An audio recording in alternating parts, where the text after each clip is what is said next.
Hello everyone, তোমরা সকলে কেমন আছো? আশা করছি তোমরা সকলে ভালো আছো। আমিও তো ভীষণ ভালো আছি। তো এখন সকাল সকাল রেডি হয়ে বেরিয়ে পড়েছি। তো সেরকম কোনো সাজুগুজু করিনি আর কি, সিম্পল একটা ড্রেস পরে রেডি হয়ে বেরিয়ে পড়েছি, কারণ আজকে কোম্পানিতে পুজো আছে। তো অনেকেই বলছিল শাড়ি পরে যেতে, তো আমি শাড়ি পরিনি, কারণ আমার শাড়ি পরতে পরতে রেডি হতে অনেকটা লেট হয়ে যাবে কোম্পানিতে যেতে। তো সেই জন্য আর সিম্পল সাজুগুজু করে আর কি বেরিয়ে পড়েছি। তো যাই হোক, তোমাদেরকে সবটা দেখাবো যতটা পারবো।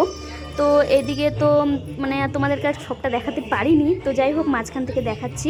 পুজো তো অনেকক্ষণ আগে হয়ে গেছে, তো সেই দিন তো আমাদের কাজ চলছিল, প্রায় 4টা অবধি কাজ হয়েছে। কিন্তু এদিকে আমাদের ডেটটাই মানে টিফিন টাইম, তারপরে এদিকে আমরা সবাই মিলে নিচে এসেছি একটু ছবি তোলার জন্য।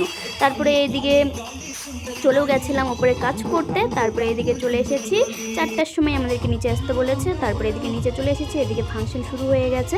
তো আমি তো ওইদিকে ছিলাম বক্সের সামনে, এতটা সাউন্ড হচ্ছিল কি আর বলবো তোমাদেরকে। তারপরে এদিকে একটা একটা করে নাচ হচ্ছিলো। তোমরা অনেকে ভাষা বুঝতে পারবে না, কারণ এদিকের তো কানাডা ভাষা, আমিও মানে সেরকম পুরোপুরি বুঝতে পারি না, কিন্তু যতটা পারি বলতে মানে কাজ চলার মতো। প্রথমে তো সবাই আমরা দাঁড়িয়েছিলাম, তারপরে সবাইকে নিচে বসিয়ে দিয়েছে। তারপরে এখানে সবার মাঝখানে বসে থেকে অস্থির হয়ে যাচ্ছিলাম গরমে, প্রচুর পরিমাণে গরমও পড়েছিল। তারপরে এদিকে দেখো সবাই মিলে একসঙ্গে ডান্স করছে, দেখতে তো ভীষণ ভালো লাগছিল, কিন্তু কিছু বুঝতে পারছিলাম না। আমাদেরকে অনেকেই বলছিল যে যা তোরাও গিয়ে একটু ডান্স কর, মানে আর কি যারা মানে বিহার সাইডের হয় তারা বলছিল। তো আমি এতগুলো লোকের সামনে আমার একটু লজ্জা লাগছিল, জন্য আমি যাব না। কিন্তু যেই বান্ধবীটার সাথে আমাদের নাচ করার প্ল্যান ছিল, তো ওই বলছিল যে চল, কিন্তু যাব না জন্য শেষমেশ ওর মনটা খারাপ হয়ে গেছে। তো ওই ফাইনাল ওই একাই চলে গেছে। তো বলতে হবে ওর একটু সাহসও আছে মনে, তো সাহসটা থাকা ভালো। তো যাই হোক, দেখো কি সুন্দর নাচ করছে, খুব সুন্দর লাগছিল। তো ফাইনালি আমাদের বোঝার মতন একটু গান পেয়ে গেছি। তো আমি ক্যামেরাটা ঠিক মতন ধরতেও পারছিলাম না, গান শুনে আমার কি বলবো, আমরা বসে থেকেই ওখানে ডান্স করছিলাম। তো সবাই বলছে যে যা যা যা তোরাও যা। তো আমি বললাম যে না যাবো না, ও চলে গেছে একা, তো থাক যাবো না। তো যাই হোক, ম্যাডামটা ওর নাচ দেখে খুশি হয়েছে, জন্য ওকে সে টাকা দিয়েছে। তো কী বলবো তোমাদেরকে, আমাদের এতটা আনন্দ হচ্ছিল।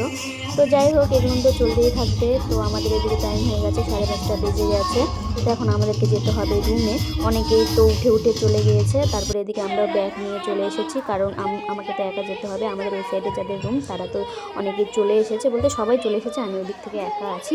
তো এদিকে আমি বলছিলাম আমি আর থাকবো না, যাবো। দেখতেই পাচ্ছি আমি ছুটির সময় সবাই চলে গেছে। তারপরে এদিকে বাইরে বের হয়ে সবাইকে আমি বলছিলাম যে হাই বলতে। তো যাই হোক, ওটা আমার ভুল ছিল, আমি বাই না বলে সবাইকে বলছিলাম হাই। তো সবাই হাই বলছিল, আমার খুব হাসি পাচ্ছিল। তারপরে এদিকে পরে বাই বলে দিল। তারপরে এদিকে আমরা তো অনেক হাসাহাসি করছিলাম, অনেক মজা করেছি। তো যাই হোক, সেদিন ঠিক মতন কাজও করিনি, আমাদেরকে মাস্টারও কিছু বলেনি। তো যাই হোক, অনেক আনন্দ করলাম, অনেক মজা হলো। তার ব্লগটা বেশি বড় করব না। তো দেখো এই মেয়েটাকে দেখো, এত কিউট লাগছে, তোমাদেরকে বলে বোঝাতে পারবো না। আমার ভীষণ ওকে ভালো লাগছে, আমি বারবার ওকে সারা দিন আজকে বলেছি। তো যাই হোক, নজর যেন না লাগে, ওই কী বলবো তোমাদেরকে আর। তো এদিকে ফাইনালি এখন আমি যাচ্ছি রুমে। তো চলো, টাটা বাই, সবাই ভালো থেকো, সুস্থ থেকো, আমার পাশে থেকো। আর লাইক কমেন্ট শেয়ার আর সাবস্ক্রাইব করতে কিন্তু ভুলবে না। তো চলো, টাটা।